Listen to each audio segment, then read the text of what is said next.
Saudara, bagaimana peta pemilih dan apakah iya partisipasi pemilih di pemilu 2024 bakal meningkat sesuai survei Litbang Kompas? Kami sudah terhubung dengan peneliti Litbang Kompas Yohan Wahyu. Mas Yohan, selamat siang. Kita Selamat siang, akan Bella.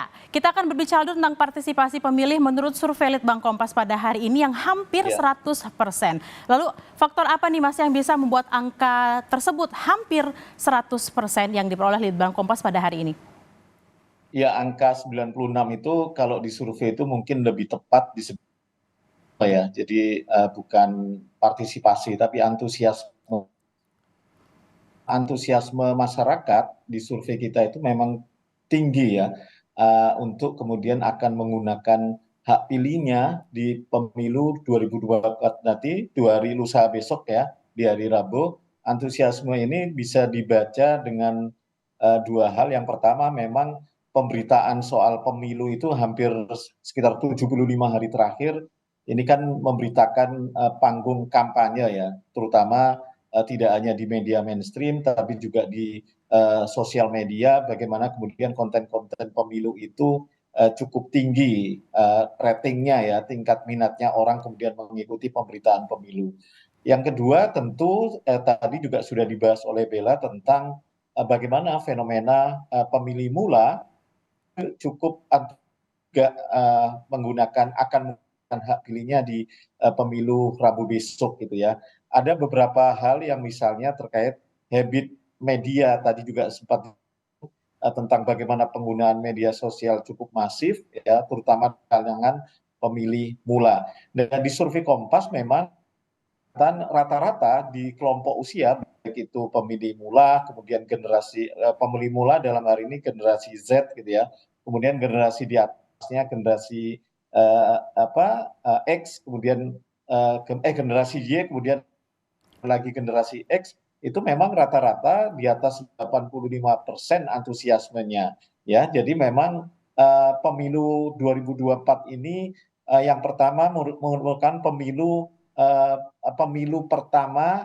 ketiga pemilihan presiden ya, terutama kalau kita konteks pemilihan presiden ketiga yang tidak ada petahana presiden ya yang mengikuti. Ini sama mengulang di era pemilu pertama, pemilihan langsung pertama 2024 dan pemilihan langsung kedua yang tidak diikuti petahana di 2014. Nah, pemilu 2024 ini, terutama pemilu presiden di 2024 ini adalah pemilu ketiga yang tidak diikuti petahana. Artinya memang orang kemudian lebih banyak penasaran gitu ya, pingin kemudian kontestasi ini, terutama dengan tingginya tingkat antusiasme orang atau pemilih untuk menggunakan hak pilihnya di. Mas Yohan, ini kan kalau tadi Mas Yohan bilang ada antusiasme dan tingkat penasaran yang tinggi dan pertemuan juga generasi XYZ kalau tadi Mas Yohan bilang. Ya, Nah, ini tuh sebenarnya apakah artinya penyelenggara pemilu yang berhasil untuk melakukan sosialisasi atau mungkin karena masyarakatnya yang mencari tahu sendiri melalui entah media sosial atau mungkin media televisi atau mungkin media-media yang lain? iya, tugas sosialisasi itu selain dilakukan oleh penyelenggara pemilu ya, dalam hal ini KPU dan Bawaslu, itu juga menjadi tanggung jawab seluruh stakeholder, terutama bagi kontestan ya. Sosialisasi pemilu menjadi tanggung jawab bersama. Tapi memang pemilu yang digelar di era digital ya, era masyarakat yang semakin digital, ini dengan karena banyak perangkat media yang bisa dioptimalkan untuk melakukan atau mensupport sosialisasi ini, sehingga kemudian engagement orang terhadap agenda pemilu ini relatif menyebar ya. Kita tahu misalnya penetrasi internet baik itu di rural maupun di urban itu kan relatif merata, meskipun memang di wilayah urban relatif lebih merata gitu ya.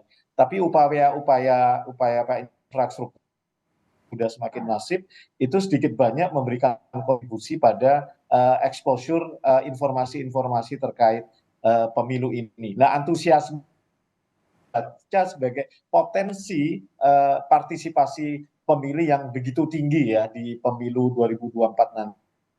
Atau misalnya 2019 itu penyelenggara pemilu dalam hal ini KPU ketika itu memang menargetkan partisipasi angka 75,5 sekian ya. Tapi kan itu melampaui target dengan tadi data yang ditampilkan Bella 80 gitu ya. Artinya target pemilu sebenarnya naik ya dari 75 menjadi 2024 ini 79. Kalau dikaitkan dengan apa yang diraih partisipasi diraih 2019, target 2024 ini memang menurun. Tapi kalau kita bandingkan antar target di pemilu 2019 memang ada kenaikan 2-3% ya. Jadi artinya dengan target yang naik itu dari 75 menjadi 79, penyelenggara pemilu dalam hal ini KPU memang melihat antusiasme masyarakat itu begitu tinggi karena tadi yang saya sampaikan ini adalah pemilu ketiga atau dalam konteks pilpres merupakan pilpres ketiga yang tidak diikuti petahana, dalam hal ini presiden petahana ya, karena udah dua periode. Artinya ada banyak hal yang ingin masyarakat ketahui, rasa penasaran, rasa ingin melibatkan diri itu bisa terbaca. Di survei Kompas kita juga kita tanya, memang kalau kita kelompokkan dari antusiasme rata-rata tinggi, tapi antusiasme untuk pemilunya dalam hal ini misalnya ingin tahu caleg siapa saja yang lagi dicalonkan oleh partai di dapil mereka, itu rata-rata lebih tinggi pemilih mula ya, generasi Z ya. Karena mereka lebih antusias untuk mencari tahu caleg siapa yang akan mereka pilih gitu. Ini lebih tinggi dibandingkan kelompok responden yang di atasnya, terutama pemilih dengan generasi lebih senior ya, yang sudah berpengalaman mengikuti 3-4 kali pemilu, tingkat antusiasmenya untuk mencari tahu nama-nama caleg itu lebih rendah dibandingkan pemilih mula yang notabene mungkin kali ini pengalaman mereka pertama kali untuk mengikuti pemilu. Begitu Bella. Mas Yohan, ini kan kalau tadi Mas Yohan bilang ada engagement yang juga tinggi mengikuti antusiasme masyarakat. Nah, kecenderungan atau engagement yang dilakukan oleh masyarakat untuk menggunakan media sosial itu sebenarnya dari kelompok yang mana, Mas? Apakah Gen X, Y, atau mungkin Z nih? Karena kan sekarang generasi Z nih hampir 30% dari total jumlah pemilih, Mas Yohan.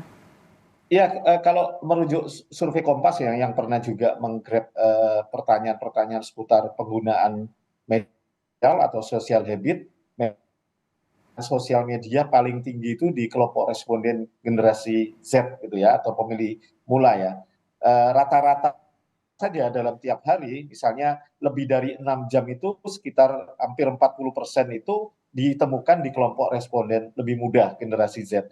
Artinya apa? Penetrasi media, terutama media sosial, yang kemudian menjadi media bagi stakeholder untuk menyampaikan isu-isu terkait pemilu, itu lebih cepat dan optimal nyampe di kalangan generasi muda, Gen Z dalam hal ini. Karena habit mereka dengan media sosial sudah melekat gitu ya. Mereka generasi yang menggunakan akses internet durasinya jauh lebih panjang dalam sehari dibandingkan generasi-generasi di atasnya. Artinya mereka engagement mereka akan lebih tinggi. Nah, ini yang sebenarnya kalau kita baca kompatibel dengan postur pemilih kita di 2024 nanti kalau misalnya dibagi atau ditambah antara generasi pemilih mula dan pemilih muda yang notabene sudah pernah memilih sekali di pemilu 2019 kemarin dan hari pemilu ini merupakan pengalaman kedua, bergabung dengan generasi Z yang merupakan pengalaman pertama di pemilu 2024 ini, itu angkanya hampir 60% Bella. Artinya postur pemilih di satu sisi engagement mereka lebih kuat di sosial media, lebih cepat menerima isu-isu pemilu, dan lebih cepat juga menyebarkan isu-isu pemilu, merupakan porsi pemilih yang terbesar ya di pemilu 2024 ini sedikit banyak akan menjadi trigger gitu ya, bahwa antusiasme orang untuk menggunakan hak pilihnya besok di hari Rabu itu akan semakin tinggi. Kan ini kan sebenarnya dengan antusias yang tinggi, dengan efek sosial media yang cukup kencang dan penetrasinya cukup masif, sedikit banyak kan akan mempengaruhi secara psikologi orang untuk kemudian rasa ingin terlibat. Sayang kalau ini kemudian tidak digunakan hak suaranya, itu kan akan semakin tinggi. Nah, ini sebenarnya efek positif ya bagi kita terutama dalam membangun kualitas pemilu kita dari pemilu ke depan gitu ya. Dengan antusiasme yang tinggi, semoga ini bisa akan melahirkan tingkat partisipasi pemilih yang tinggi juga lusa besok. Sehingga dengan antusiasme yang tinggi, partisipasi yang tinggi, kita berharap kemudian legitimasi pemilu ini juga akan semakin meningkat kualitasnya. Mas Begitu, Yohan, ini Bella.